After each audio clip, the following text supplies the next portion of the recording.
عالمی عدالت انصاف میں شدید سردی میں فلسطین کا درد لیے کون لوگ پہنچے؟ کوئی عربی نوجوان شہسوار نہیں، ایک عمر رسیدہ شخص. کوئی حکمران نہیں، ایک ایمبیسڈر، ایک سابق برطانوی سفارتکار.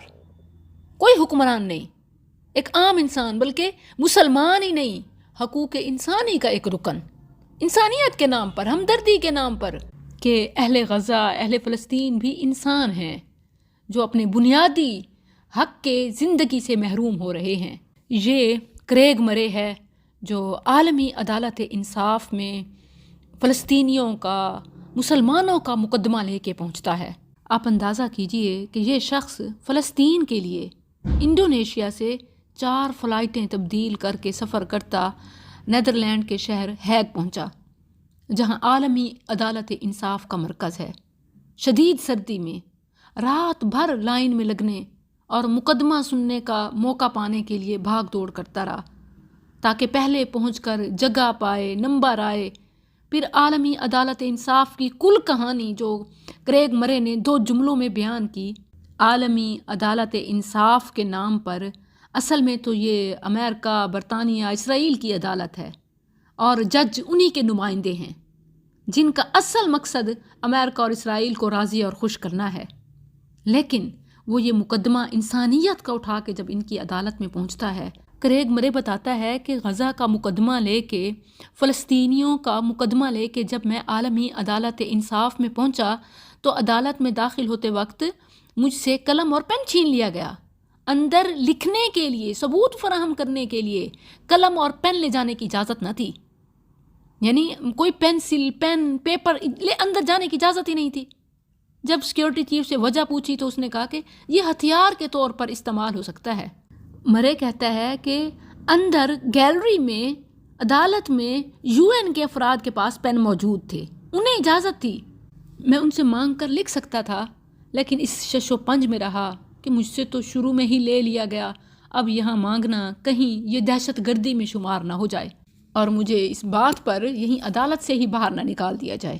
یہ سب واضح مثالیں ہیں. جو لوگ یہ امید رکھتے ہیں کہ امن سے، مذاکرات سے یا OIC کی حرکت میں آنے سے، اسلامی رہنماؤں کی بات چیت سے یہ مسئلہ حل ہو سکتا ہے، تو کشمیر اور دیگر ممالک اس کی واضح مثالیں ہیں کہ بھلا UN کو OIC سے کیا ہمدردی، یا وہ اسلامی ممالک یا اسلامی حکمرانوں کی بات کہاں سے سنیں گے؟ وہ تو اپنے ایمبیسڈر، برطانوی سفارتکار اور ان کے حقوق انسانی کے جو چیمپئن ہیں، ان کے مقدمے کو یا انہیں ثبوت تک فراہم کرنے کو روک دیتے ہیں. حتیٰ کہ ایون ان سے کوئی اور ڈیٹا نہیں، کچھ اور چیز نہیں. جب ٹیکنالوجی کے دور میں قلم اور پین کی کیا اوقات ہے؟ یہاں تو مطلب آرٹیفیشل انٹیلیجنس سے مختلف ثبوت، اور دنیا دیکھ چکی ہے جو کچھ غزہ میں ہو رہا ہے. ان کی اپنی عوام ان کے خلاف ہے، حتیٰ کہ وہ امریکہ جو اسرائیل کو سپورٹ کر رہا تھا، اسلحہ فراہم کر رہا تھا، وہ اب اسرائیل کے خلاف ہو گیا. نیتن یاہو جو بائیڈن کی کال ریسیو نہیں کرتا، بلکہ صرف یہی نہیں کہ اسرائیل کا وزیر اعظم، امریکہ کا وزیر اعظم یہ آپس میں دست و گریباں ہیں، بلکہ اسرائیلی وزیر اعظم کے خلاف اس کی اپنی فوج اور اس کے اپنے وزیر ہو گئے ہیں.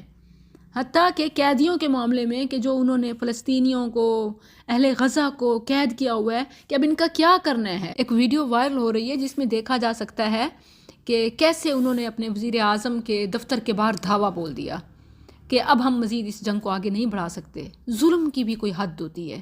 ان کے اپنے انسانیت کے نام پر فلسطینیوں کے ساتھ کھڑے ہو گئے، اور ہم حکمران نہیں، ان کو تو چھوڑیں، ایک عام عوام بھی، مسلمان بھی صرف فلسطینیوں کی مدد کے لیے اسرائیلیوں کی مصنوعات سے، ان کی پروڈکٹس سے بھی بائیکاٹ نہ کر سکے.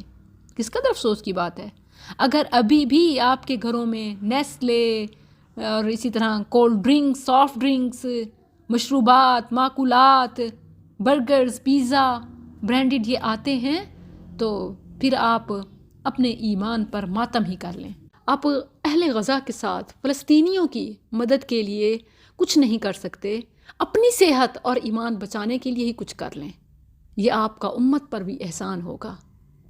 دنیا والوں کی میں کہتی ہوں انسانوں کی تو آنکھیں کھل چکی ہیں، مسلمانوں کی آنکھیں کب کھلیں گی؟